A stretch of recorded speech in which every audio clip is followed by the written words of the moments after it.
अस्सलाम वालेकुम नाज़रीन, आप यूट्यूब चैनल देख रहे हैं। मैं इमरान खान हूँ। ये वीडियो जिस वक्त आप देख रहे हैं तो 25 नवंबर की सुबह है और काफिले रास्ते में है। कौन कौन कहाँ पहुंचा है और सूरत हाल क्या है, ताज़ा तरीन सारी अपडेट्स मैं आपको बता देता हूँ। लेकिन पहले आप ये देख लें कि हुकूमत के कैंप में कितनी खलबली है। सारी रात कोई सो नहीं पाया और बहुत ज़्यादा परेशानी है। जो हुकूमती लोग हैं या हुकूमती जमातों से जिनका ताल्लुक है वो लोग इवन हमसे रब्ता करके पूछ रहे हैं कि आपको क्या लगता है कि पाकिस्तान तहरीक इंसाफ की हिकमत अमली क्या है। यानी उनके पास अभी क्लू नहीं है, उन्हें समझ नहीं आ रही कि निपटना कैसे है या आप करना क्या है। क्योंकि इतनी बड़ी पॉलिटिकल मूवमेंट पूरे पाकिस्तान के अंदर, लीडरलेस मूवमेंट, जहां लीडर जेल में मौजूद है और पूरा पाकिस्तान निकला उसके लिए, ये पाकिस्तान के सियासी लोगों ने पहले विटनेस नहीं की। और ये तो किसी का ख्वाब ही हो सकता है कि उसको इतनी बड़ी मकबूलियत मिले। हुकूमत की बौखलाहट का अंदाजा आप वजीर दाखिला के एक स्टेटमेंट से लगा सकते हैं। मोहसिन नकवी का स्टेटमेंट है कि आज़ाद कश्मीर का कोई शहरी आईनी पाकिस्तानी शहरी नहीं है, इसका किसी इंतशार में शामिल होना दहशतगर्दी में शामिल होना है। ये इतना बड़ा ब्लंडर किया है ना कि पाकिस्तान का 70 साल का नैरेटिव उड़ा के रख दिया इस शख्स ने। कायदे आज़म मोहम्मद अली जिन्ना ने फरमाया था कि कश्मीर पाकिस्तान की शारग है, ये उस नैरेटिव को उड़ा दिया। कल को अगर कश्मीरी ये कहते हैं कि जनाब आप फिर यहाँ पे नौकरियां करने क्यों आते हैं, यहाँ पे आके आप हमारे एडमिनिस्ट्रेटिव मामला को क्यों छेड़ते हैं, अगर हम पाकिस्तान नहीं, वो भी बेशुमार चीजें कह सकते हैं। वजीर दाखिला को ऐसा इररिस्पॉन्सिबल स्टेटमेंट देने से पहले 10 दफा सोचना चाहिए था। और अगर उन्होंने ये स्टेटमेंट दे दिया है तो इस पर रुजू करके उनको माफी मांगनी चाहिए। बुखलाहट बहुत ज्यादा है, हुकूमत बहुत परेशान है। जितनी रुकावटें उन्होंने खड़ी की हैं, जितनी फोर्सेज उन्होंने लगाई हैं, उनके हाथ से गेम निकल रहा है। कौन कहां पहुंचा ये बताने से पहले मैं आपको ये बता दूं कि ओवरसीज पाकिस्तानियों ने जो तारीख रकम की है उसमें कनाडा और अमेरिका के शहरियों ने भी अपना हिस्सा डाल दिया है। इससे पहले ऑस्ट्रेलिया ने, न्यूजीलैंड ने, जापान में, और जब आप जाते हैं यानी यूरोप की तरफ तो यूरोप के तकरीबन तमाम ममालिक ने। लेकिन जो बड़े एहतजाज हुए मैं उनके नाम ले लेता हूं। बरतानिया में 10 डाउनिंग स्ट्रीट पे एक नया रिकॉर्ड बना एहतजाज का, बहुत बड़ा एहतजाज था। उसके अलावा एक एहतजाज स्पेन में हुआ है, बार्सिलोना में बहुत बड़ा एहतजाज था। फिर जो एहतजाज किया गया ब्रसेल्स में, फिर जो एहतजाज इटली में हुआ है, यानी इटली वाले एहतजाज का तो ऐसा लगता है कि सारे रिकॉर्ड उसने तोड़ दिए। यूनान में एक बहुत बड़ा एहतजाज हुआ है, फ्रांस में बहुत बड़ा एहतजाज हुआ है, बेल्जियम में बड़ा एहतजाज हुआ है, नॉर्वे में बहुत बड़ा एहतजाज हुआ है। तो पूरा का पूरा यूरोप जो है वो वहां से एहतजाज के विजुअल्स भी आ रहे हैं, खबरें भी आ रही हैं। कमाल कर दिया पाकिस्तानियों ने। डोनाल्ड ट्रंप के घर के बाहर एहतजाज किया था पहले, और वहां पे इंफॉर्मेशन शेयरिंग भी की थी उनके साथ। और डोनाल्ड ट्रंप के साथ भी और मौजूदा जो बाइडन एडमिनिस्ट्रेशन के साथ भी पाकिस्तानी ओवरसीज राब्ते में है और वो उनके साथ कंटिन्यूसली चीजें शेयर कर रहे हैं। दूसरी जानिब वाशिंगटन डीसी में, यहां पाकिस्तान तहरीक इंसाफ जो है उसका असर रसूख उतना ज्यादा नहीं था, ये मानने वाली बात है, और ऐसा पहले भी हो चुका है कि वहां कंट्रोल कर लिया जाता है। वजह यह है कि वहां पे जो पाकिस्तानी एम्बेसी है उसका बहुत असर रसूख है, वहां पे पाकिस्तानी इंटेलिजेंस एजेंसियों का भी असर रसूख है, और वहां के जो ओवरसीज है वहां अक्सर हम देखते हैं कि वो चीज नहीं हो पाती। लेकिन वहां पे भी बहुत बड़ा एहतजाज हो गया डीसी के अंदर, और बड़ा तगड़ा एहतजाज हुआ है। लेकिन अमेरिका का जो सबसे बड़ा एहतजाज हुआ वो न्यूयॉर्क टाइम स्क्वायर में हुआ। यहां पे पाकिस्तान तहरीक इंसाफ ने झंडे गाड़ दिए, बहुत बड़ी तादाद में पाकिस्तानी निकले। तो ये जो ओवरसीज पाकिस्तानियों ने किया है ये पाकिस्तान तहरीक इंसाफ के लिए और आम पाकिस्तानियों के लिए ताज़ा हवा का झोंका है। ओवरसीज पाकिस्तानी जिन्हें वोट का हक नहीं मिलता लेकिन वो पाकिस्तान का हक अदा कर रहे हैं कि पाकिस्तानियों को जो पाकिस्तान में रहते हैं हमने रूल ऑफ लॉ लेकर देना है, जमहूरियत लेकर देनी है, आज़ादी धारे राय लेकर देनी है, हमने उनको उनके बुनियादी इंसानी हुकूक लेकर देने हैं, जुल्म जबर और फस्तायत हमने पाकिस्तान से फाशिज्म खत्म करवाना है। तो ये जनाब ओवरसीज पाकिस्तानी झंडे गाड़ रहे हैं पूरी दुनिया में और पाकिस्तान के हक में एक तहरीक चला रहे हैं। इसके अलावा जो ओवरसीज पाकिस्तानियों में, मैं एक वाकया भी आपको बता देता हूं। जब बार्सिलोना में आज से 1 महीना पहले पाकिस्तानियों ने एहतजाज किया तो शहबाज गिल वहां पे गए हुए थे। तो शहबाज गिल साहब को मिलने के लिए कुछ इंटेलिजेंस के उनके बंदे आ गए होटल में। अब यानी इस तरह बंदा अगर हो तो उसको परेशानी तो हो जाती है कि ये क्या हो रहा है। तो शहबाज गिल ने जब उनसे बात की तो उन्होंने कहा जी हम जानने आए हैं कि आप कौन है और ये इतने बंदे आपने कैसे निकाल लिए, इतने लोग कैसे एहतजाज करने के लिए यहाँ पे स्पेन में निकल आए। तो शहबाज गिल ने उनको सारी स्टोरी बताई। उन्होंने वो इंटेलिजेंस रिपोर्ट जो है वो अपनी हुकूमत को भेजी। उनकी जो वजारत खारजा है उन्होंने शहबाज गिल साहब को बुलवाया। शहबाज गिल साहब से उन्होंने मैड्रिड में मुलाकात की। तो जब शहबाज गिल साहब ने उन्हें सारी चीजें बताई तो उन्होंने कहा आपको हमें आगाह करना चाहिए इन चीजों के बारे में, इतना सेंटीमेंट है ओवरसीज पाकिस्तानियों का तो हमें पता होना चाहिए था। तो इन्होंने कहा जी कि आप हमारा साथ दें। उन्होंने कहा ठीक है आप दोबारा एहतजाज की कॉल दें, हम आपका साथ देंगे और इस मरतबा आप एहतजाज करें मैड्रिड में। तो थोड़े दिनों के बाद आप ये देखेंगे कि दिसंबर या जनवरी में मैड्रिड में एक बहुत बड़ा एहतजाज पाकिस्तान तहरीक इंसाफ करने जा रही है, अगर उसकी नौबत रही। लेकिन उससे पहले ऐसा लगता है कि हालात किसी और सिमत में चले जाएंगे। बैन अवी मीडिया ने इसकी बहुत कवरेज की है जो कुछ पाकिस्तान में हुआ।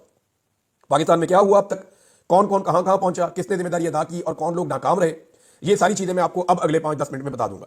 एक तो आप ये देख लें कि अल जजीरा ने इसकी कवरेज की है, बीबीसी ने की है, CNN ने की है, तमाम जो आलमी मीडिया है उसने इसकी भरपूर कवरेज की है। तुर्किश मीडिया ने की है, इसको जो है वो जो मीडिया है इसका रशिया का, रशियन मीडिया ने इसकी कवरेज की है, अरब मीडिया ने इसकी कवरेज की है, यूरोपियन मीडिया ने इसकी कवरेज की है, अमेरिकन मीडिया ने इसकी कवरेज की है।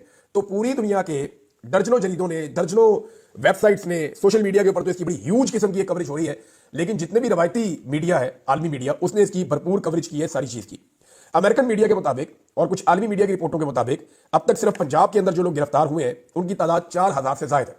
यानी पंजाब में मरियम नवाज की हुकूमत ने फस्तायत की इंतहा करते हुए 4000 से ज्यादा लोगों को गिरफ्तार कर लिया है। अब पंजाब की सूरत हाल पे पहले बात करते हैं और खैबर पख्तूनख्वा की सूरत हाल पे बाद में बात करते हैं। रावलपिंडी और इस्लामाबाद को आप नजरअंदाज नहीं कर सकते। वहां के लोगों ने पहले तो सारा दिन थकाया पुलिस को, दौड़े लगवाई, आंसू गैस की शेलिंग होती रही और बदतरीन शेलिंग रावलपिंडी की तारीख की पहली मरतबा बहुत सारे लोगों ने मुझे बताया कि हमने देखी है। लोगों के घरों के अंदर भी शेल मारे पुलिस ने, आबादियों के अंदर शेल मारे पुलिस ने कि लोग अपने घरों में भी ना रह सके, ये इलाके ही छोड़ के लोग चले गए। यहां तक किया गया वहां पे, लेकिन लोगों ने बड़ा मुकाबला किया, बार बार निकल कर आते थे, मुकाबला करते थे और फिर रात लेट नाइट लोग वापस चले गए। लोगों को ये पता है कि अभी हमने कल फिर निकलना है। ये टेस्ट मैच है, बल्कि टेस्ट मैच नहीं है, एक टेस्ट सीरीज है जो अभी चल रही है। ये T20 नहीं है। इन्होंने इमरान खान को लेकर जाना है और ये इसी नीयत के साथ आ रहे हैं। मैं आपको बताता हूं, पहले जो पंजाब के लोग हैं जिन्होंने बड़ा कारनामा किया, जिनके काफिले अभी चल रहे हैं या रस्ते में स्टे किया हुआ है और ये लोग आगे बढ़ते चले जाएंगे, इन्होंने बड़ी बड़ी रुकावटें अबूर की हैं। तो इनमें एक ओन अब्बास बप्पी, ये एक बड़े काफिले की क़यादत कर रहे हैं जनूबी पंजाब से और ये अपने काफिले को लीड कर रहे हैं। ये मिड वे में है और ये काफिला लेकर पहुंचेंगे, एक आधा दिन इनको और लग जाएगा। तो ये काफिला अभी तक पुलिस के काबू नहीं आया। वजह यह इसमें लोगों की तादाद ज्यादा है, तो जब पुलिस से इनका आमना सामना होता है तो ये पुलिस को खुदेड़ देते हैं। लिहाजा ओन अब्बास बप्पी का एक काफिला रस्ते में। हामिद रजा काजमी साहब, इनका जो काफिला है वो भी बड़ा तगड़ा है, वो भी रस्ते में है। कुछ काफिले जनूबी पंजाब से पहुंचे हैं सरगोदा में और सरगोदा में रात गुजारने के बाद वो वहां से निकलेंगे। नईम हैदर पंजूथा साहब, इनका काफिला जो है वो भी रस्ते में है। जरताज गुल वजीर साहबा, इनका आपको मैंने बताया ये कल से ही निकले हुए हैं सुबह से और आज भी ये दोबारा ट्रेवल करेंगे, तो इनको भी पहुंचना है। इनके साथ काफी बड़ी तादाद में लोग हैं, गाड़ियां हैं, बड़ा अच्छा तगड़ा काफिला है। महर अब्दुल सत्तार, इन्होंने तो जनाब तारीख रकम की है, इनको कोई रास्ता नहीं मिला निकलने का, तो इन्होंने रावी क्रॉस किया। अब रावी गाड़ियों समेत कैसे क्रॉस हो सकता है? तो आप में से शायद बहुत सारे लोगों ने ना सुना हो, एक चीज होती है वो रावी के लोग जानते हैं। मैं क्योंकि वहां पे शिकार खेलता था तो मैं अपनी गाड़ियां अक्सर उसके ऊपर क्रॉस करवाता था, उस पर ट्रैक्टर ट्रॉली भी क्रॉस हो जाती है, उसको कहते हैं बेड़ी। हम जितने शिकारी हैं वो सारे उसको बेड़ी को जानते हैं। ये बेड़ी लाके किनारे पे लगाई जाती है, जो बड़ी बेड़ी होती है उसके अंदर चार चार गाड़ियां इकट्ठी खड़ी हो जाती है और वो गाड़ियां क्रॉस कर जाती हैं दरिया को और फिर वो वापस जाती है, फिर और गाड़ियां आती हैं, फिर वापस जाती है और गाड़ियां आती हैं। तो इस तरह महर अब्दुल सत्तार ने अपनी बहुत सारी गाड़ियां जो है वो बेड़ियों के ऊपर क्रॉस करवाई है रावी, और वहां से वो शेखुपुरा में दाखिल हुए और अब एक नया रास्ता लेकर वो अपना काफिला लेकर आगे जा रहे हैं। तो महर अब्दुल सत्तार ने भी बड़ी रुकावटें अबूर करके मेन रोड पकड़ लिया। सियालकोट के डार जो है, जिनमें रेहाना डार साहब है, उनकी गिरफ्तारी की इत्तला आ रही थी लेकिन कंफर्मेशन अभी तक नहीं है। उमर डार और रेहाना डार इसको लीड कर रहे थे और भी बहुत सारे लोग हैं। तो ये काफिला भी रास्ते में है और ये भी कोशिश कर रहे हैं कि किसी तरह पहुंचे। कसूर के अंसारी जो है उनका एक बहुत बड़ा काफिला है, उसके बारे में बताया जा रहा है कि वो भी जोर लगा रहा है, वो वापस नहीं गए लोग। शब्बीर कुरैशी और इनके साथी ये जनूबी पंजाब से निकले, ये एक काफिला और है, इसने एक जगह पे भी पड़ाव किया हुआ है और ये भी पहुंचेगा।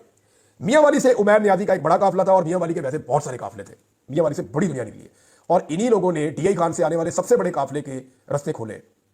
वहां पे शाहिद खटक का काफिला आ रहा था, शेर अफजल मरवत के भाई का काफिला आ रहा था, सालार काकड़ का काफिला आ रहा था, उमर अमीन गड्डापुर का DI खान वाला काफिला आ रहा था। तो वहां पे 7-8 काफिले इकट्ठे होकर एक बड़ा काफिला बना था जो पुलिस के साथ जंग लड़ रहा था एक तरह की। ये जब मियांवाली वालों ने अपनी रुकावटें अबूर की तो ये पीछे से आए तो पुलिस बीच में सैंडविच बन गई। पुलिस खेतों में भागी है, रास्ता खुला, अब ये सारे लोग वहां से निकल गए। रास्ते में 2 रुकावटें और थी, उनको अबूर करने के बाद इन्होंने फतेह जंग इंटरचेंज अभी क्रॉस कर लिया जब मैं वीडियो रिकॉर्ड कर रहा हूं, और ये इस्लामाबाद से कोई 15 किलोमीटर पहले पड़ाव डाल के ये काफिला खड़ा है। और जो क्लेम कर रहे हैं इस काफिले के अंदर मौजूद लोग, वो यानी हर काफिले वाले से अलग बात करें तो वो क्लेम करता है कि 10 से 20 हज़ार बंदा मेरे साथ है। तो ये 7-8 काफिले हैं। यानी अगर हम ये कहें मुताद अंदाजे में 50,000 से 1 लाख आदमी इस जगह पे मौजूद है तो आप मुताद अंदाजे में ये कह सकते हैं। अब इस काफिले ने जाना है इस्लामाबाद या यहां पर रुकना है या वापस पीछे जाना है पेशावर की तरफ, ये फैसला भी नहीं हुआ। ये फैसला होगा आज सुबह जब आप ये वीडियो देख रहे हैं तो उस टाइम पे कभी ये फैसला होगा, क्योंकि कट्टी पहाड़ी पे बहुत बड़ी रुकावटें खड़ी की गई है। वहां पे इस वक्त एक जंग जैसी सूरत हाल है और वहां जो फ्रंट के ऊपर लोग मौजूद हैं खैबर पख्तूनख्वा के, मैं उनके बारे में आपको बता देता हूं। वहां पे इस वक्त सुहेल अफरीदी, मीना खान अफरीदी और उमर अयूब खान साहब, इनके काफिले क्योंकि वहां से हजारा से पहुंच चुके हैं, ये वहां पे आके कट्टी पहाड़ी पे टकराए हैं। तो ये लोग इस वक्त फुल मुजामत कर रहे हैं। ये मुराद सईद की टीम पूरी की पूरी जो है वो इस वक्त कट्टी पहाड़ी के ऊपर मुजामत कर रही थी, लेकिन फिर वहां पे पाकिस्तान तहरीक इंसाफ ने अपना पड़ाव डाला है और कट्टी पहाड़ी को उन्होंने क्रॉस करना है। अब देखना यह है कि वो एक तरफ से जोर लगा के उसे क्रॉस करते हैं या पीछे से मदद मांगते हैं। अटक से जो लोग निकले उन्होंने सारा दिन मोटरवे पे कब्जा रखा है, पुलिस को भगा दिया था उन्होंने। अटक का DPO लोग ढूंढते रहे, वो नजर ही नहीं आया। अब ये जो अटक से लोग निकले हैं ये वापस अटक में अपने घरों में चले गए और वो ये कह रहे हैं कि हम दोबारा निकलेंगे। जुल्फी बुखारी साहब की जो फैमिली है, जो यहाँ पे उनके कजन हैं, जो उनके बाकी रिश्तेदार हैं, वो यहाँ पे बड़ी जबरदस्त उन्होंने लड़ाई लड़ी है अटक के। मैं पहले ये आपको बताना भूल गया था और बाद में इन्फॉर्मेशन होती भी नहीं है। फिर मैंने जो ग्राउंड रियलिटीज मुख्तलिफ लोगों से इन्फॉर्मेशन ली तो वो ये है कि अटक के जो 500 MPs हैं उन्होंने भी बड़ा जोर लगाया और वो 500 MPs अपने अपने लोगों को लेकर निकले और कोई एक भी गिरफ्तार नहीं हुआ अभी तक।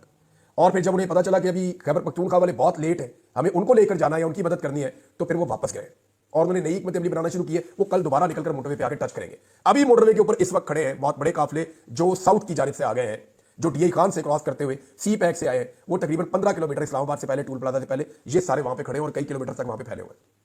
अब एक काफिला जो उमर अयूब के साथ आ रहा था उनकी क़यादत में, सबसे ज्यादा जंग अगर किसी काफिले ने लड़ी है तो इसने लड़ी है। पहले इनको एक मतलब दी गई जाके टेक्सला में पुलिस का मुकाबला करें। ये वहां गए और वहां इन्होंने कई घंटे टेक्सला में मुकाबला किया। फिर इनको कहा गया नहीं, आप अली अमीन के काफिले के साथ आकर मिले, आप वापस आए। ये वापस आए, हजारा मोटरवे से उतरे तो इनको वहां पे गाजी बरोता के पास गालिबन वहां एक बहुत बड़ी मुजामत का सामना करना पड़ा। इन्होंने वो रुकावटें भी तोड़ दी। उसके बाद ये अली अमीन के पास पहुंचे और इस वक्त ये काफिला सबसे आगे था जब ये कट्टी पहाड़ी को जाकर टच किए। तो इस वक्त जो हजारा से आने वाले लोग हैं या सुहेल अफरीदी के साथ जो लोग आए, मीना खान के साथ जो लोग आए, इनकी ड्यूटी है, फजल हकीम वगैरह, ये कट्टी पहाड़ी को इस वक्त क्लियर कर रहे हैं, पुलिस को वहां से हटाने की कोशिश कर रहे हैं। तो मैंने आपको उन लोगों के नाम लिए जिन लोगों ने बड़ा जबरदस्त परफॉर्म किया। और अभी ये टेस्ट मैच चलेगा। अभी लाहौर ने निकलना है, अभी फैसलाबाद ने निकलना है, अभी सियालकोट ने निकलना है, गुजरावाला ने निकलना है, अभी तकरीबन दर्जनों शहरों ने निकलना है, क्योंकि लोग इंतजार कर रहे हैं कि अगली कॉल क्या आती है और किस तरीके से आती है। जब डी चौक पहुंचेगी पाकिस्तान तहरीक इंसाफ, तो उसके बाद एक नया खेल शुरू होगा। और इस मरतबा तहरीक इंसाफ को डी चौक में पहुंचने से रोकना इतना आसान नहीं है। शौकत बसरा साहब एक काफिला लेकर आ रहे हैं और शौकत बसरा साहब का काफिला भी काफी बड़ा है। वो जनूबी पंजाब से निकलने में कामयाब हो गए अपने इलाके से। पुलिस का घेरा उन्होंने तोड़ दिया था क्योंकि उनके साथ भी लोग मौजूद थे, पुराने पॉलिटिकल वर्कर हैं, वो समझते हैं इन चीजों को। तो शौकत बसरा साहब भी रस्ते में है, फयाज झजड़ा साहब वो भी रस्ते में, जिनके बेटे को टॉर्चर किया गया था प्लास के साथ और उसकी वीडियो बना के घर वालों को दिखाई गई थी वीडियो कॉल पे, उनकी वालदा को बहुत थ्रेट किया गया था। ये एमएनए साहब है, ये भी जनाब पहुंच गए हैं। जनूबी पंजाब वालों ने बीच में चंद जगहों पे स्टे किया है और अब वो सुबह से दोबारा आगे बढ़ना शुरू करेंगे। जैन कुरैशी, आमिर डोगर, ये दोनों बुरी तरह नाकाम हुए। ना सिर्फ ये खुद नाकाम हुए बल्कि इन्होंने अपने पीछे ऐसे लोग भी नहीं छोड़े जो लीड करते हैं। और अभी तक मुल्तान से कोई बड़ा काफिला रिपोर्ट नहीं हुआ। अगर जैन कुरैशी नहीं है तो उनकी बहन कहाँ है, बाकी लोग कहाँ हैं, अभी तक कुछ पता नहीं चल रहा। लेकिन मुमकिन है कि वो लोग मैदान में आ जाए और थोड़ी देर में चीजें क्लियर हो जाए जब आप ये वीडियो सुन रहे हो, क्योंकि गिरफ्तार तो कोई भी हो सकता है, लेकिन जिस तरीके से ये गिरफ्तार हुए उस पर कारकुन और आवाम बहुत गुस्से में है। बीसियों नाजरीन ऐसे गुमनाम हीरोज हैं जिनके अभी नाम इसलिए नहीं ले रहे हमने बल्कि आपस में डिस्कस कर रहे थे नामों का, हमने ये फैसला किया कि उनके नाम नहीं लेंगे क्योंकि सारा टारगेट उनको किया जाएगा। और ये गुमनाम हीरोज ने कमाल किया। लेकिन एक आदमी का मैं नाम लेना चाहूंगा।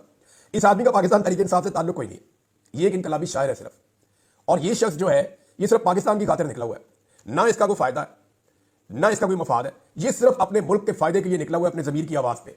ये निकलता है जहां पे लोग थकते हैं और हारने लगते हैं तो ये उनको शायरी सुनाता है और उनको अपने शेर सुना के उनका खून गरमाता है और उनको वापस मैदान में लेकर आता है।